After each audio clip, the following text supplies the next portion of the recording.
So we're going to go ahead and get started, ladies and gentlemen. Thanks for hanging out with us a little bit.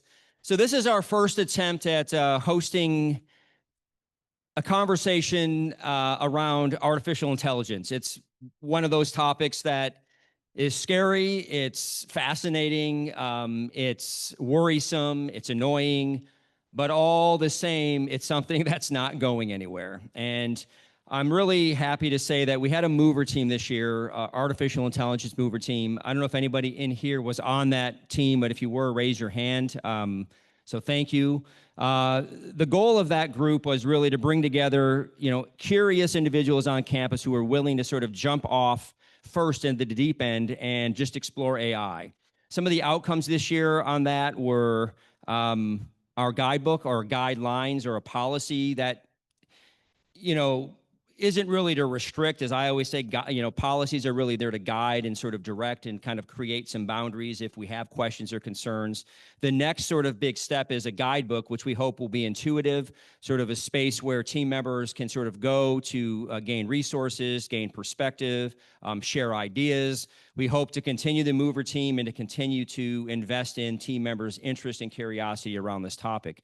I'd also be remiss if I didn't thank the foundation for sponsoring just under $10,000 to help a number of our team members engage with Copilot. I've been able to do that more lately, which is really cool. So that's an extension of Microsoft. We're hoping to be able to continue some of that next year as well. So if there are team members interested in sort of just playing around a little bit with some of these tools, we want to be able to create that environment where you're able to do that. So again, I want to welcome you all. And before doing that, I want to say our schedule will be, as soon as I finished, Dr. Joe Licata, who is the founder and CEO of Canyon GBS. I met Joe along with Mark Koan, his colleague, who Mark is the Chief Experience Officer at Canyon GBS. And they've started this company, which is focused on AI in higher education. And also, they had me hooked when they started talking about competency-based education and the role that AI can really help in moving that infrastructure forward. Joe has been gracious enough to spend about 10 or 15 minutes with us this afternoon, offering some of his comments and perspective on AI. We also have Clyne Namuo, who is the president of Joliet Junior College. I know he's on already. He is going to share a little bit about the work going on at Joliet and also introduce CyberClyne. CyberClyne is, thank you, fellas. I did not know they were there. So it's good to see you all. You're on the screen. He's going to talk a little bit about that, give you a little bit of a demonstration. And then we will have a panel discussion. And I've shared with the panel already some questions. Some are focused on the faculty experience. So I want to thank Jen Fuller, our very own faculty member in the English department. Ryan Downey, who's been remarkable advocate of AI. He helps co-chair along with Ron Wall, our Chief Data and Technology Officer, our AI mover team, and of course, Chris McLaughlin, who you heard from a little bit earlier, who's our sort of lead person around security on campus, which is really, really important. But Chris has also been really involved on the AI mover team, and actually Ryan and Chris were able to attend a conference earlier this year, bring some of that information back, and they did a really great presentation with our mover team. So with that being said, I want to introduce Joe and Mark. And I did send the team a little bit of a bio. Admittedly, I had some help with ChatGTP, and I kind of joked with Chris that, hey, find me some information on Chris. There is nothing out there on Chris, probably why he's on the security end, right? He keeps it all kind of under the radar. But Chris, so there's one line for Chris. He serves in this position at the college. But just really briefly, Dr. Joe Licata is the founder and CEO of Canyon GBS. It's an Arizona-based technology company specializing in AI-powered solutions for higher education, government, and enterprise solutions. He has over 2 decades of experience in technology management. He also has held prominent leadership roles in companies such as Amazon, Cengage Learning, Learning Objects, and Marked 43. Dr. Mark Koan, who is the Chief Experience Officer at Canyon, where he leads the company's efforts in their user experience, client management, strategic partnerships. His role is pivotal in ensuring that Canyon GBS, that their AI solutions such as advising app are effectively tailored to meet the needs of educational institutions. And so I want to welcome both of them. And then just so we can save time is Dr. Clyne Namuo, who I think he said he was going to be in his car in Springfield where I'm. Oh, you're in the hotel. Okay, you were able to check in. Excellent. So I'll see him in Springfield soon after this. But he serves as the 10th president of Joliet Junior College, the nation's first public community college, as we all know. He's been in that post since 2022. And his leadership is marked by creating an environment for educational equity, community engagement, and innovative academic initiatives, such as his work around AI. I've gotten to know Clyne quite a bit the last several years. Remarkable guy, become a good friend, and I just want to thank you, Clyne. I want to thank you, Joe, and you, Mark, for hanging out with us a little bit today. And with that being said, I'm going to hand it off to Joe and Mark and let you guys kick us off, and then Clyne will move into you. So thank you both.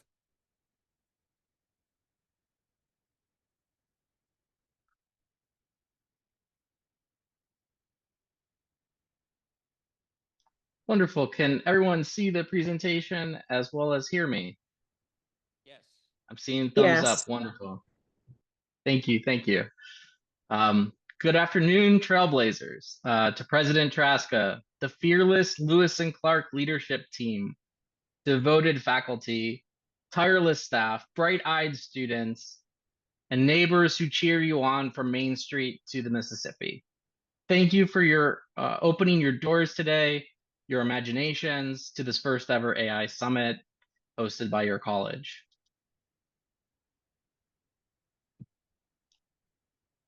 Before we talk about AI, let me tell you a story with just two characters, Mark and myself.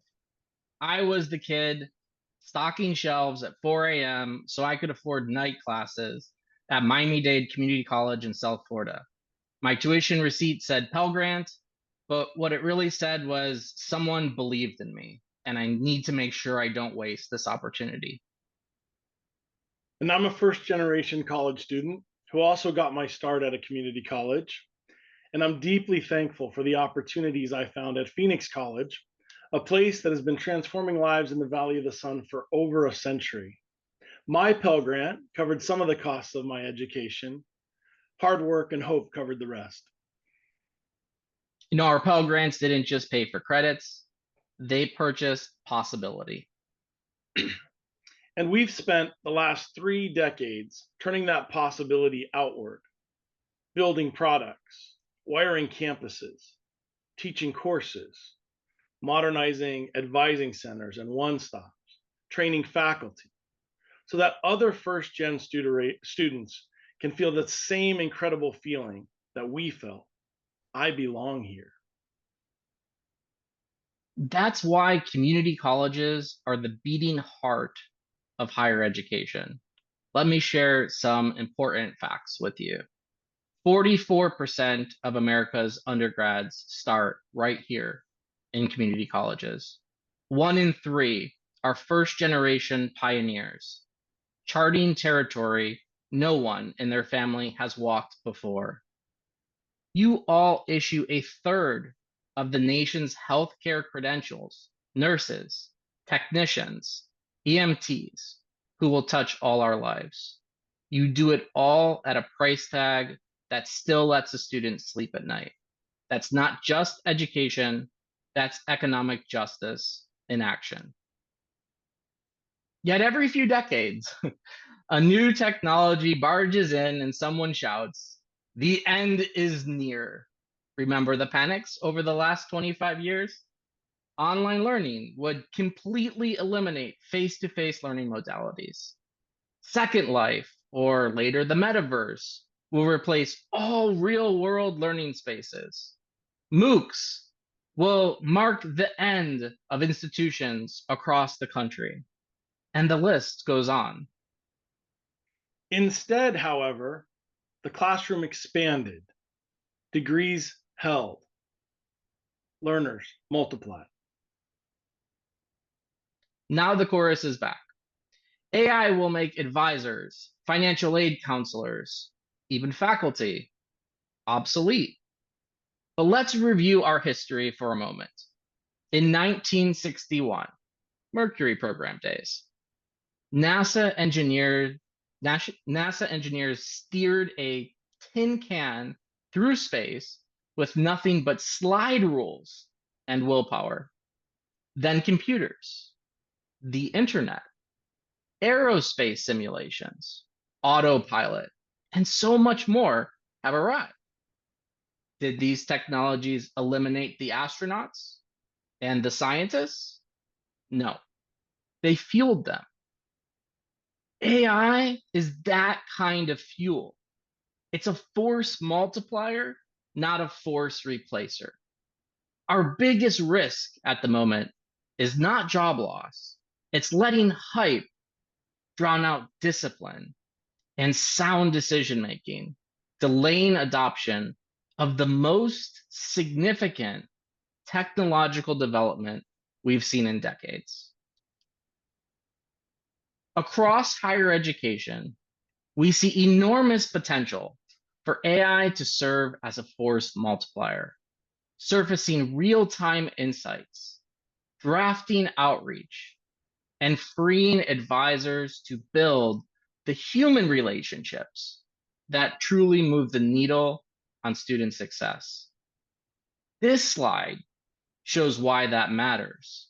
At Penn State, 93.6% of students who met with an advisor stayed enrolled.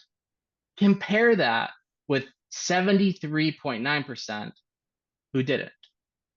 By using AI to help identify at-risk students and streamline communication, institutions can scale this high-impact intervention to every learner. At higher education institutions, AI is opening a new frontier in data-informed decision-making. By translating thousands of data points, grades, attendance, even real-time engagements into clear, actionable insights, AI positions academic advising teams to intervene earlier and more precisely than ever before. That promise is underscored by this figure.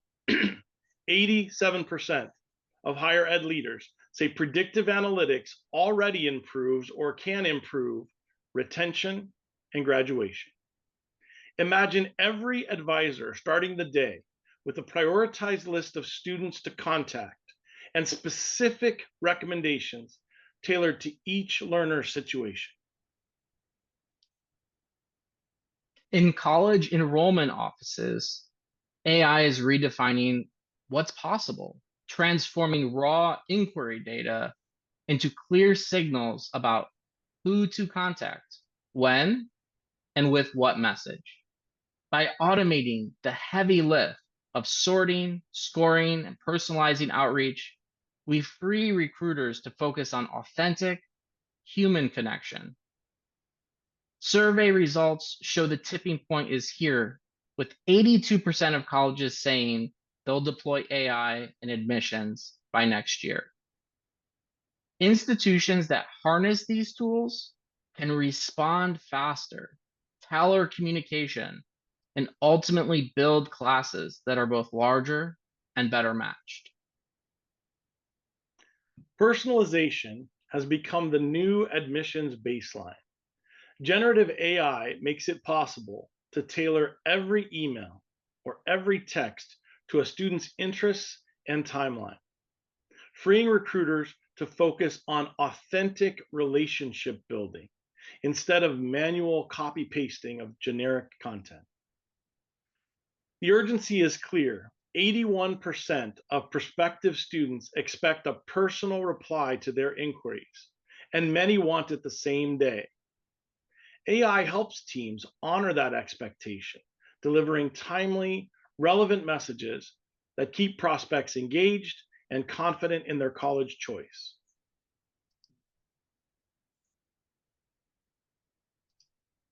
We've also had a chance to review your strategic plan, and among several exciting investments, we noticed your work in program and curriculum development, including competency-based education right here in Godfrey. As noted on the slide, you are looking at a multi-institution study led by the American Institutes for Research that found retention in CBE programs ranged from 63 to 80%, with some colleges holding on to 4 out of every 5 students. Compare that with the national 61% retention rate for colleges reported by the National Center for Education Statistics. Moving to CBE can be a mountain even, but the view can be spectacular. Personalized curriculum focused on mastery, gold for working adults, veterans, single parents. Students may finish faster, pay less, earn more. Employers see a transparent skills map and say, send us 10 more like him or her. Now layer AI on top. A custom CBE advisor, a secure AI steeped in Trailblazer culture and Riverbend labor data. Ask it anything, rubrics, policies, employer competencies, and it answers like your wisest colleague. Faculty on-ramp advisor. New instructor? The advisor tours new faculty through CBE philosophy, shows exemplar courses. It can even help produce a faculty member's first mastery rubric. Project advisor. Support your project team by developing your project plans, building charters, managing scope, creating project communications, and managing risks. A course migration advisor. Upload a 16-week syllabus and textbook chapters, and ask for a competency map and module level assessments. A research advisor. Need a discussion question for tomorrow's marketing class? The advisor can research tonight's Wall Street Journal headlines and tailor an engaging discussion assignment in seconds. None of that is science fiction. With clear governance and a little courage, AI is here to help. But technology is only potential energy. You, the leaders attending this AI summit, are the kinetic spark. President Traska has thrown open the doors. Now it takes faculty who will iterate, staff who will upskill, students who will dare bigger dreams because the system shouts back, yes, you can do this. There is so much potential for AI across today's colleges. A 24/7 multi-language AI concierge that fields FAFSA questions at midnight and schedules tutoring before sunrise. Faculty able to tailor syllabi in moments for veterans, night shift parents, honor scholars, courtesy of a secure, compliant AI language model. A Trailblazer learning graph that braids data together from your SIS, LMS, and CRM, showing advisors one seamless story, the human behind the credits. Students won't call it AI. They'll call it Lewis and Clark Community College. 2 centuries ago, Lewis and Clark mapped rivers no cartographer had sketched. Today, you're mapping neural networks and knowledge graphs. Different tools, same spirit. Explore boldly, collaborate fiercely, leave every path more navigable for those who follow. We can turn artificial intelligence into authentic opportunity together. Thank you and enjoy the summit. Hello. Thank you. Thank you. Thank you, Joe and Mark. That was remarkable. We appreciate it. And we know you're both going to hang around for the panel a little bit later. So at this time, I'd like to turn it over to my friend Clyne, who's going to talk a little bit about some of the great work happening at Joliet Junior College. And you can take it from here, Clyne. So it's all yours. Thanks, Ken. Appreciate it. I want to just, thank Ken Clark. Ken, thanks for allowing me to be here today, asking me to be here.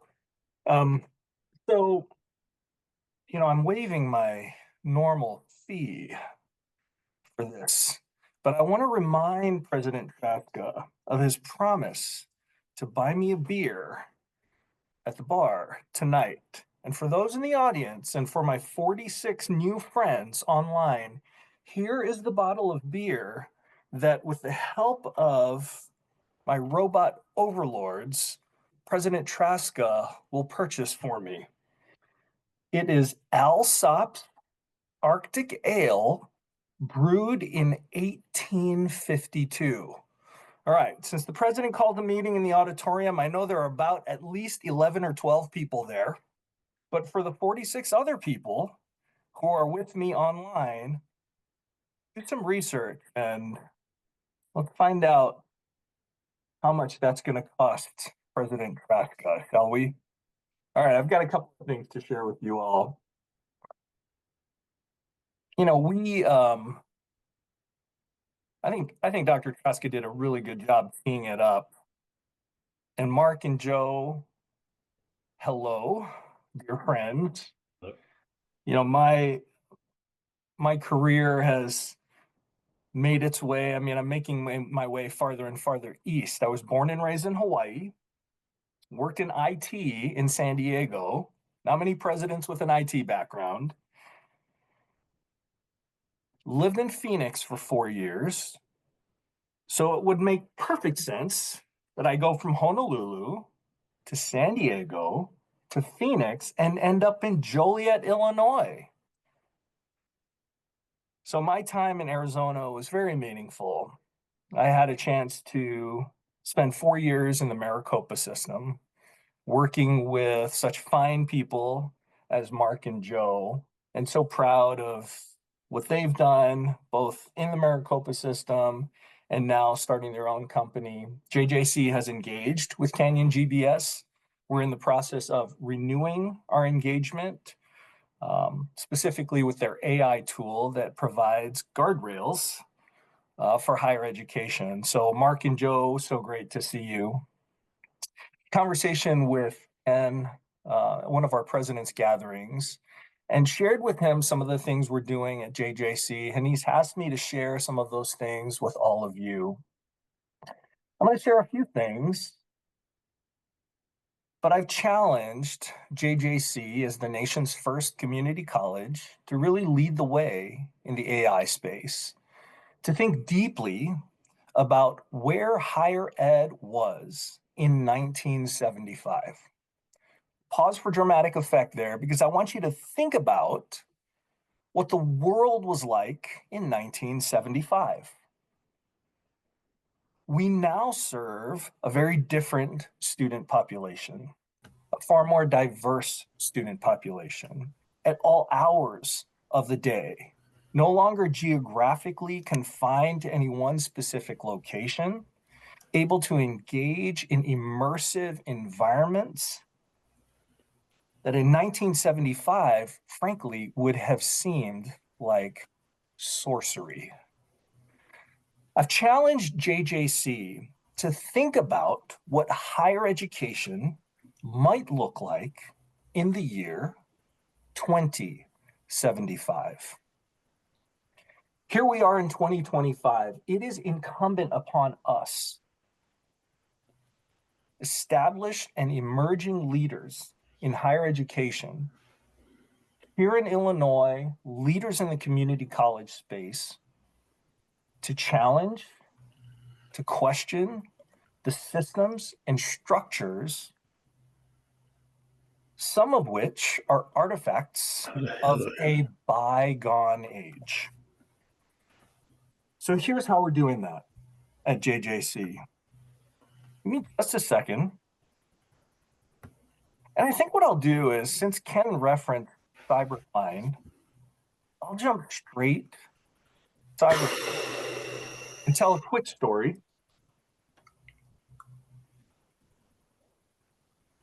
And the story is as follows. Before the holiday break, I challenged our team to think about the role of AI, and I gave them a preposterous goal. A rhetorical question for all of you. Some of you can raise your hands, drop the response in the chat for those of you in the audience. How many of you watched The X-Files? For those of you who didn't, you're really missing out. One episode in particular was called Kill Switch. Kill Switch was written by William Gibson, a famed futurist who actually coined the term cyberspace. He co-wrote this episode of The X-Files. One of the subplots was this ridiculous idea, and for anyone in technology, specifically in networking, you'll most likely be able to explain why this is a preposterous idea, but here's the preposterous idea.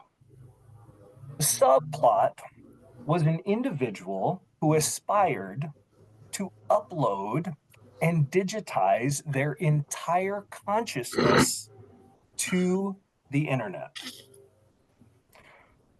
So imagine Joe Licata's consciousness, all your memories, all of your intelligence, that charming personality of yours, all of those things digitized and uploaded to live forever online. Or in 1997, as we referred to it as cyberspace and the information superhighway.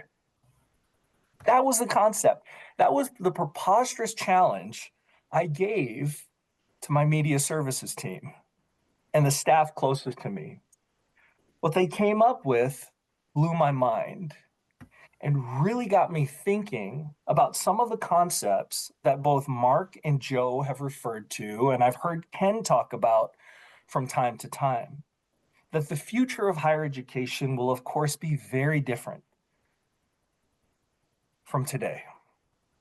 Whether it be the value of our credentials, how we credential our students, the experience that they have, it will indeed be highly personalized, highly customized, immersive beyond our wildest dreams. And the tools we're seeing emerge from the AI space will allow us to scale that big idea. So here's what my team came up with. They were able to digitize my consciousness so that I would live forever online. I introduced to you Clyne. We'll interact with him a little bit, but let me tell you, he does not live in the wild. At JJC, we have a governance structure. Clyne lives in that governance structure. He has not been released from that governance structure. He has not been released from the confines of our cross-functional AI task force. But he's being used quite a bit. And as you imagine what's possible, I'll try to give him some prompts. When was JJC founded?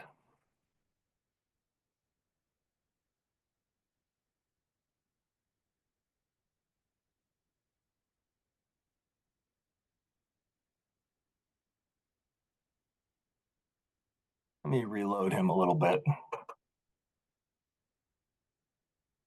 When was JJC founded? JJC was founded in 1901. Okay, so that's a start.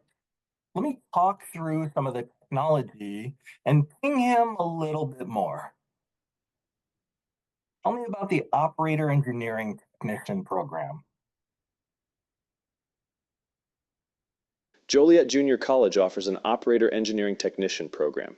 It provides training in operating and maintaining equipment used in various industries. Students learn skills related to machinery operation and maintenance. Okay, what's the phone number to that program? You can reach the Operator Engineering Technician program at 815-280-1200. What's your wife's name? My wife's name is Tiana. Correct. Correct. Is Jason Momoa allowed on campus? Jason Momoa is not allowed on Joliet Junior College's campus. All right, let me explain. There are a couple of components to CyberCline. There was a training, it was about a half an hour worth of training. So I read a script over the holiday break to train CyberCline. So he has my mannerisms. I was recorded. He's got some of my facial expressions, and that's my voice. Additionally, he's been uploaded with 30 pages of data. He knows more about JJC than I do. He knows more about the operator engineering technician program than I do. And he's learning more and more every single day. So we had great interest in, from our faculty, having their own Cyber Mark, Cyber Ken, and Cyber Joe. But imagine the possibilities. And let me just say, in my role as the tech savvy president, I see my role as someone whose professional experience is in technology, as one to show our staff and our faculty what's possible. Not necessarily to dictate how it's used, to show them what's possible and give them the space and the resources to take that technology wherever it might lead, however they choose to use it. All right, Annette, I've got an answer for you. Jason Momoa is not allowed on campus because my wife met Jason Momoa once and he gave her a kiss on the cheek. Everyone at JJC knows that Jason Momoa is not allowed on campus. I saw a couple other questions come in, and I'll do my best to address them now. CyberCline has a memory of previous conversations. It does not. So it keeps track of the conversation it's in, and as soon as that conversation's over, that memory is lost. It is only trained on the data that I've allowed it to be trained on. So that 30 pages of data, and actually, let me show you how it works. Won't get too technical here, but give me 1 second. So the technology that we used is called AI. And so what we decided to do is just kind of give it all the text on my president page. Additionally, we've trained it on documents. The first, training information, 30-page document that I've referenced here. And then JJC special rules like Jason Momoa is not allowed on campus, and pineapple is also not allowed on campus at JJC. Pineapple on pizza, that is. Recognizing we could talk about a lot of these things for a very long time. For my friends connecting online and for others in the audience, I've dropped a link to the president's page at JJC. If you're interested in any of this stuff, please let me know. Ken's got my contact information. I'm going to play one final video that I hope will resonate with Lewis and Clark faculty and staff. And I know it'll resonate with Ken specifically. In addition to digitizing myself and uploading my consciousness so I could live forever online, I gave my team the ridiculous goal: age me, show the college community what I might look like in the year 2075. Give me 1 second to bring that up.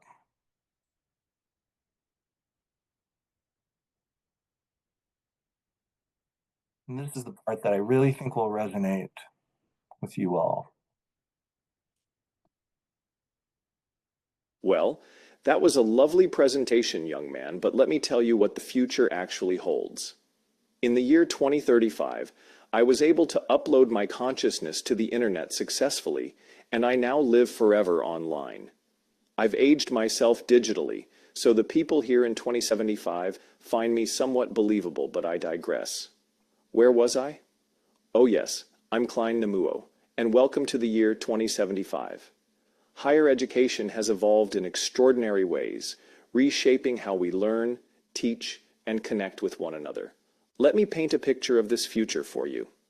In 2075, education is universally accessible, transcending borders, languages, and economic barriers. Thanks to advances in AI and virtual reality, learning is now fully immersive and personalized. Imagine exploring ancient civilizations by walking through a lifelike simulation or solving global crises in real-time virtual environments. Every student's journey is tailored to their unique strengths, passions, and career aspirations. Traditional classrooms have given way to global learning hubs. These are dynamic spaces where learners from around the world collaborate on projects that address real-world challenges, from climate restoration to interplanetary exploration. Professors have become learning architects, guiding students through experiences rather than simply delivering lectures. Credentials, too, have transformed. Micro-credentials and skills-based certifications are the norm, allowing students to build and demonstrate expertise throughout their lives.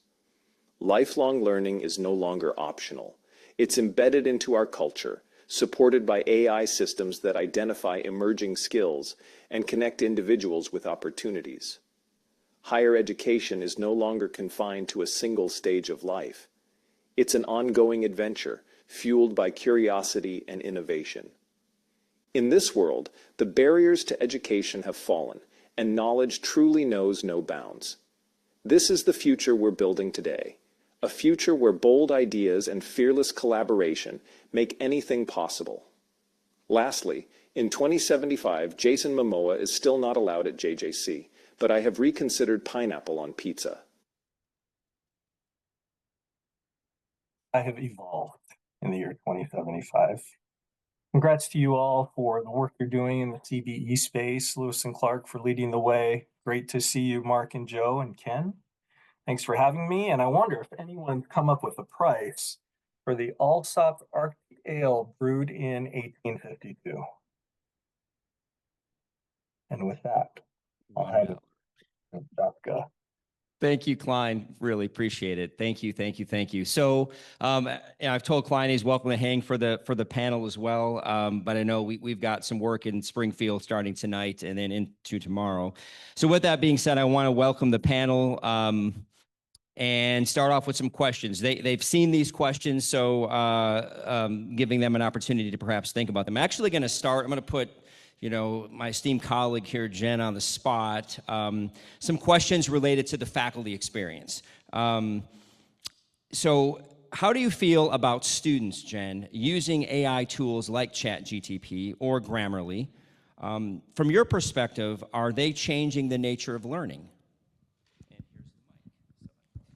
Thank you. I appreciate that. I'm still on the Jason Momoa policy. I hope we don't have anything like that here. I hope he's definitely welcome. But yes, I definitely see it impacting faculty quite a bit.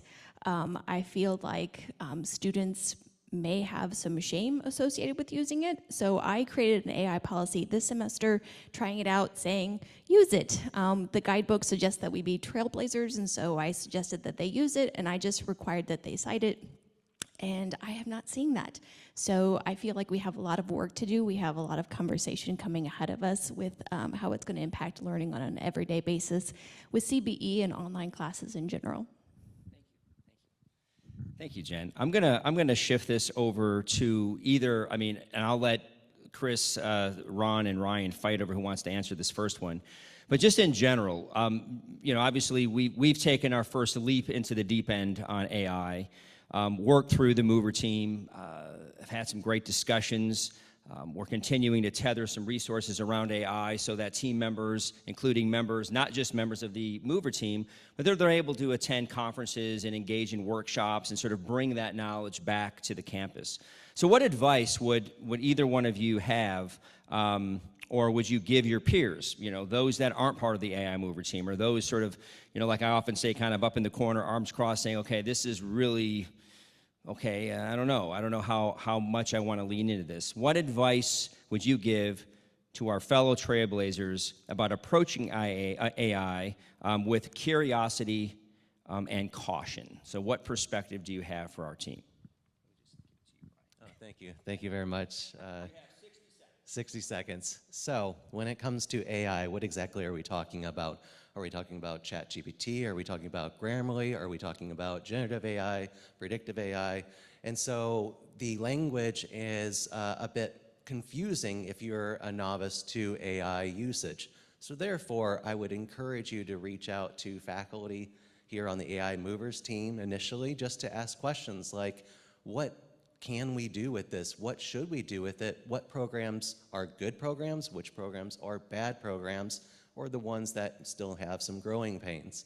And so with that being said, there are open source. ChatGPT is free for you to go and search.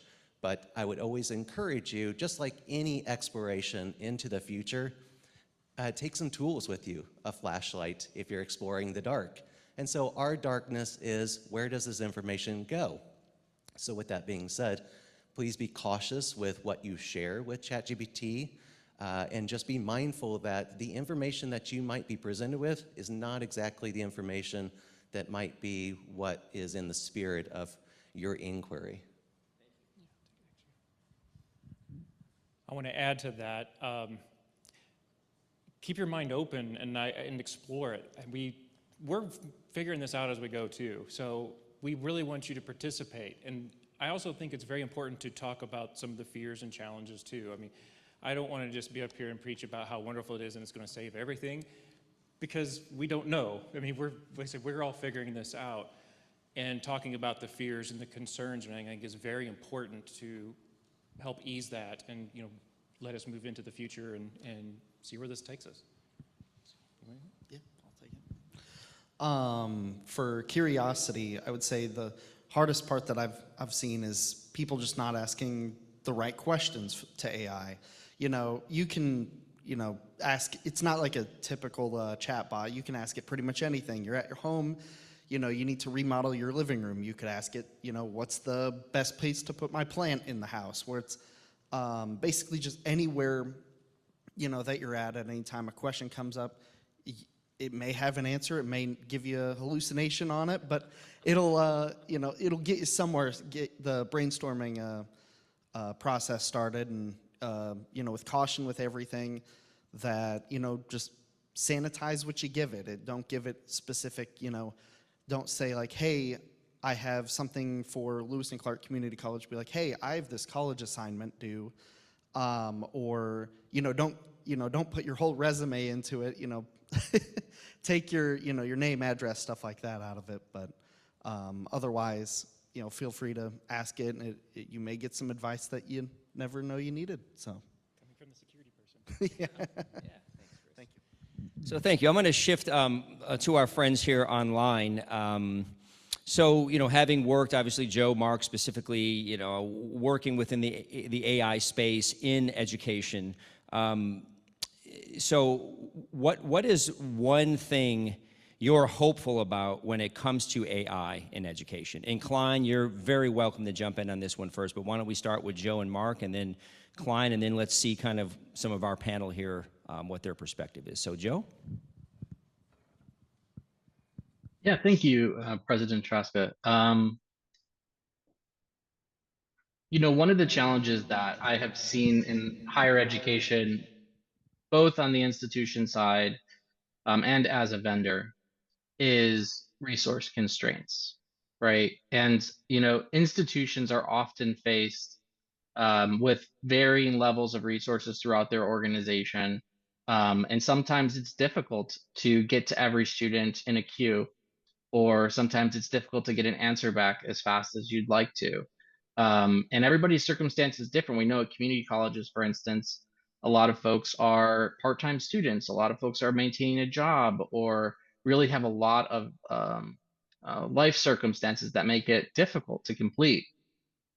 My hope is that AI can assist faculty, staff, and students to remove the administrative barriers in education, so that teaching and learning and designing like a powerful space for understanding complex topics becomes an easier process. We don't have to have, millions of dollars of grants coming into an institution to try to create these learning spaces. Instead, we can accelerate what already works by adding capacity, by using AI to augment the things that we're doing. So I think that's my, very real short-term hope of how AI can make a difference in higher education. Thank you, Joe. Mark, any thoughts? Yeah, I mean, so firstly, I think Joe and I share that hope about lightening the load on staff and faculty so that they can spend more quality time with students. But I'm also really hopeful about the promise of data. And so I think that institutions sit on a mountain of data, but it's very hard to do things with that data. So there are lots of opportunities, I think, for AI to do things like summarize reports, find insights and studies that have been produced, take the college's specific contextual information and do things with it. Things like figuring out maybe which students we should be engaging with, right? Which kinds of folks might need the most help or certain kinds of resources, right? Those kinds of things right now are possible and they happen, but they happen often through Herculean efforts on the parts of the staff who are trying to help students, the faculty who are trying to help students. And so I think that there's a lot of promise with respect to AI's ability to help us make sense of that data, summarize data, find insights in our data that can help us take these kinds of actions much more easily than we can today. So I'm very hopeful about that in the not too distant future and even today. Thank you, Mark. Clyne, I know you're one of those guys that challenges the team as well, and so what's your thought on this in terms of something you're hopeful about in terms of what AI can do for education? Sure, Ken, thanks. For me, it's two things. The first is when I think about the way we structure our professional interactions right now, um, we've got a lot of time to be busy and not enough time to be brilliant. So I see AI as giving us more time to be brilliant, and making our work a lot more efficient.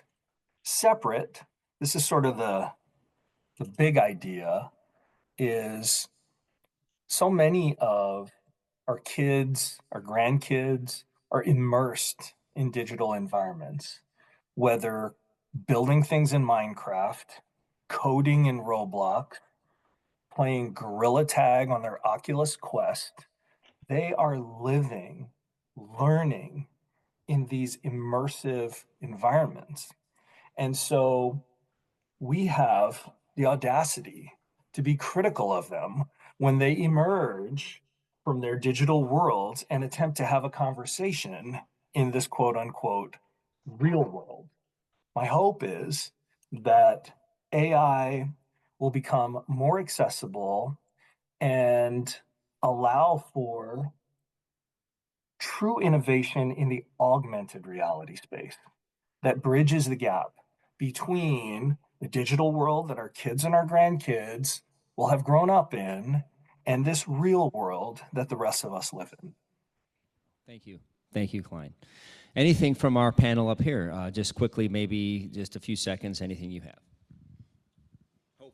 Hopeful. Yeah, absolutely. It definitely is nice that, now it's kind of like almost having an assistant, so to say, for your assistants, where you can streamline more processes and be able to get into that groundwork more of the brainstorming and workshops versus sitting there. You'll spend 2-3 hours on a PowerPoint or working on a document for that versus being in the meeting longer or being able to get out and do more, kind of like they were saying earlier, where you get more of the innovation versus the groundwork. Yeah. I hope it's embraced. Education is not known for its speed of adapting to the times, but this change is happening so fast, so I hope we embrace it and don't resist it so much that it hurts education. There's a quote that, and I may pronounce this wrong, but Sundar Pichai, CEO of Google, once said, AI has the potential to be more transformative than electricity or fire. So there's no question, we have to adapt. We have to embrace this and figure out how to use this to our advantage. So one thing AI doesn't do as well as humans is critical thinking. And so really what I want from AI is someone to do my dishes. I want someone who will take that busy work of washing the car, doing the dishes, washing my clothes, and I want to be free to have creative thinking. At the same time, I'd also like to have that connection with my students. And so by automating a lot of these processes, being able to adapt quickly to current events and have intelligent conversations, some of the barriers into discussions have to do with terminology and language, and if we could facilitate the conversation and when they get stuck, say, hey, what is that word I'm looking for? That's my hope for the AI future. Well, I'd also like someone to do my dishes for sure. I am hopeful that the college will invest in AI detection tools like Turnitin and other technologies are going to be involved, because I don't want to police this. I don't want to see that a student used AI and then it's my job to somehow critique that. I want to use that feedback to build on their knowledge. I want to use that as a starting point for a conversation with students, not to penalize them. So I want to have more tools where we can start a conversation. And so much of adult learning is based on building on a student's experiences that I think we need to have a better understanding of our students and how they feel about AI so we can build on that in our classrooms. Thank you, Jen. And Jen's comment sort of addressed, how should institutions, I asked the question, how should institutions really invest in this? And I think from some of the work we've done on the AI Mover team, even as we go through this budget process for next year, we're really looking at how do we continue to invest in these systems and these opportunities in front of us so that you as a team member, no matter what role you're playing, have access to being able to learn and sort of play a little bit in that space of AI in hopes of supporting the work, whether you're on the advising side, the faculty side, the financial aid side, whatever it might be. So I think that's coming. I think there's a commitment from myself, from our exec team, from the board, and that's really powerful. And I think it's also just the beauty of connecting with great minds like, Joe, Mark, and Clyne, who are just doing some remarkable work in this space and looking at ways of leaning into those resources as well a little bit more. So, as we continue to navigate this, just in general as communities, as colleges, I'm going to ask one final question and just ask everyone to quickly do sort of like a speed round on this. And this wasn't on the list. It's really the wisdom. So we're going to start with Clyne, Mark, Joe, and then we'll kind of move down the line here. But obviously, we're in the very infancy stages of AI. We're trying to learn. We're trying to learn from each other. I think we're in that time where we can still mess things up a little bit and be okay. So as colleges in general, but particularly, I want to lean this into Lewis and Clark Community College. As Lewis and Clark Community College continues to invest in AI, invest in new access points like competency-based education, what wisdom, I'm not in the room, by the way, anymore. What wisdom do you whisper in the ear of any team member saying, hey, this is something I think you should really consider? And it will help you along this journey of AI. So Clyne, let's start with you. What would you share with a member of my team to help encourage them to take this journey on? Thank you. Sure, appreciate that.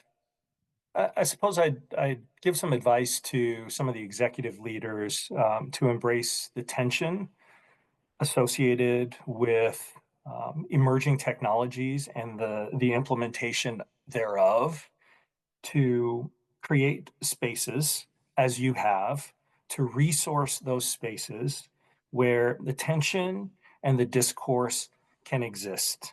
We will have difficult conversations about the responsible implementation of AI for many, many more years.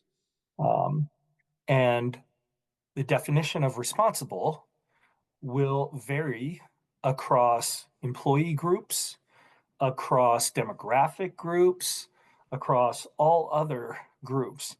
And we've got to recognize that we are an industry of very smart people. And collectively, that tension, that discourse will get fill in the blank to a better place, right? Instruction to a better place, policies to a better place, student support services to a better place. Embrace the tension and discourse that comes with emerging technologies.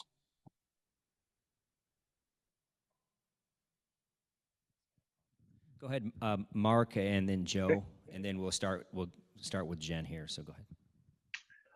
I would have two pieces of advice very briefly. The first is think very carefully about the tools that you're using and what is happening with the data that you share. Be very careful. Not all tools have the kinds of protections that you need in order to use them for things that might be sensitive, things that might be confidential, things that might be private. So be very careful about the tools that you're using and how you're using them. And then my second bit of advice would just be use it. The only way to get good at it is to just use it. And so if you're using AI tools, particularly generative AI tools, the best thing to do is just use them, incorporate them into your workflow, use them day in and day out, use them to draft emails, use them to summarize studies or reports or websites, just use it. And the more you use it, the better you will learn it. But you just have to sort of like bake it into your work to get good at it. That's my advice.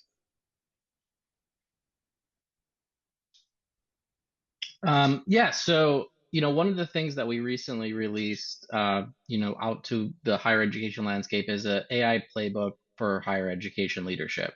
In that, we identify use cases and important stats for academic advising teams, admissions and enrollment teams, teaching and learning teams, and technical support teams. And I think speaking to what Mark referenced just a moment ago, if you think about it, institutions are like remarkably good at figuring out very complex ways to like scale out education. How many, what programs do we offer? How do we figure out how many class sections to have? How do we manage those fill rates? I mean, institutions are better at this kind of thing than almost any other organization type in any industry. And so now I think you take a similar approach to providing institutional support to bring AI into your institution. And in this playbook, we give you like the easy bake oven way to think about it, right? Step one, implement AI governance. Have like a funnel for stuff to go through so that when you do something next, you've already vetted the things that you need to be concerned about. That just kind of ensures that everything comes in and goes through the right review before you start adopting. Step two, pilot and prove, right? Pick an area of your organization, evaluate technology, and document what worked and what didn't. And then step three, as you're piloting across your institution, scale and refine those programs that are working, right? Easy Bake Oven got it right years ago, 1, 2, 3. I think just putting that structure in place institutionally so everything can advance is very powerful. So that would be my recommendation. Thanks. Thank you. I started teaching about 20 years ago, and I saw the evolution from mom writing homework to Google writing homework to AI writing homework. And there's always going to be somebody out there, some technology that's going to be helping students. And I think our job and my advice I would give would be that we all need to really lean hard on our mission statement and focus on empowering students. And that's going to evolve, and it's on us to figure out how we're going to evolve with that. So my advice would be, and it's pretty much unanimous in this room, that we're here to be authentic. We're here to promote our culture And so we want to see AI as a tool to show ourselves and what we're capable of doing instead of seeing AI as something that replaces us. And so our mission, just like the missions of Lewis and Clark, were to seek other individuals out, make friends, disseminate information, and make sure that we are showing the best versions of ourselves. My advice, it follows Dr. Clyne and what Mark was saying. Use AI, start playing with it. Your imagination's the limit. I mean, it's amazing how, to me, that I continue to use it, and then I come up with new ways to prompt it, or it'll do other things for me, and I'm shocked. I'm like, I never thought of that before, and this just saved me 3 hours. So just play with it. Also, keep the communications going. We're here to figure this out as well, and we want to hear from you, the good and the bad.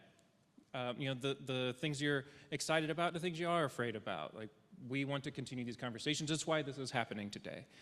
And finally, I want to mention, we do have the Blazer bot that we sent out just about a week or two ago. Play with that.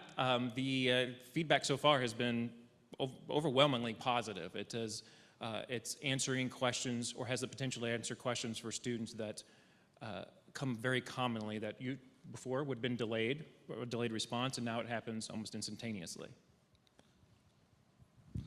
I'm going to go off that as well and, say that, we're all trailblazers. Like he said, this is, a new emerging technology. It's a tool that we can use to enhance the classroom, not just replace it. It's it's like how we have books. We went to computers. We went to online like Zoom. It's just another section to add to enhance the learning experience. Like Ron was saying too, is that, use it, learn how to use it. You're not going to learn how to use a computer by just staring at it. You need to start asking it questions, figure out what it gives good answers on, what it may not give the best answers on, or, and it's not a cure-all. It's not a solution to everything. It's just another solution that we have access to now. So keep your mind open about it. Thank you all. And maybe I'll answer this one as well. I would say this and sort of recycle this perspective that I shared in August about, like, you as a team at Lewis and Clark Community College have permission to play in the AI sandbox. You have permission to say, you know what, I'm not going on the shallow end here. I'm going to jump off the deep end and really doing that, knowing that I've got the Jens and the Ryans and the Rons and the Chris's and the Debbies and the Christinas and the on and on and on. I have a team around me who also has permission. And it's okay to fail. It's okay to say, that did not work in any way, shape, or form as I thought it was, but I'm going to try again. And I think the beauty of this is it's sort of like the 5th grade, that first dance, right? It's kind of awkward, and you learn to dance, you get more comfortable. And before you know it, you're like doing the Ramba or whatever the dance is, the Zumba or whatever. It's just easy for you. But then you're learning from there. And I'll end it with this. I want to thank you, Clyne. Thank you, my friend. I'll see you soon. Mark and Joe, after I had the first meeting with you, I got off that call, and I was fired up and energized, and I'm like, I got to get these guys to campus. I'm just excited with the work you're doing, and I'm even more excited with the potential where you can help Lewis and Clark learn this AI dance even better. Jen, thank you. Jen is involved in everything. Jen has been a spearhead in our CBE journey. She's doing remarkable work around AI and experimenting and getting frustrated with it and learning with it. And I think that dance is just continuing to evolve. Thank you, Jen, for being a leader on our campus. Ryan, thanks for jumping in. Ryan is one of our adjunct instructors.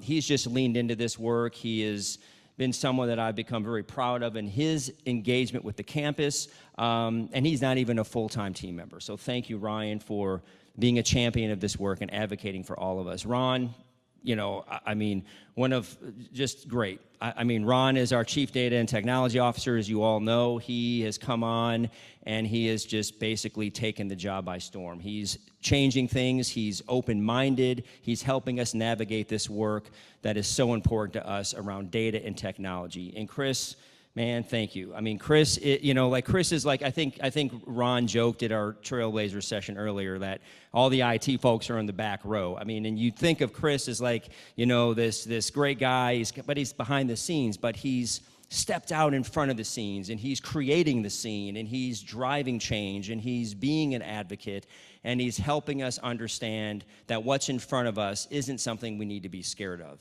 It's something that we need to lean into, and it's something that we need to learn to dance and exist with. So I appreciate everybody's perspective today. You have permission, Trailblazers, to go out there and change the world. You have permission to go out there and play around with this thing called AI and allow it to complement the work you do. Remember that you bring the value to this team, and AI or other tools out there are only there to complement your intelligence and your value and the work that we really expect you to be able to do, because the students need you. And remember, I said this before, we cannot allow perfection to get in the way of our progress as an institution. These things that are going to challenge us, some of them we don't even know what they are. I mean, Clyne gave us a picture of 2075, right? Our responsibility now is, how do we get there?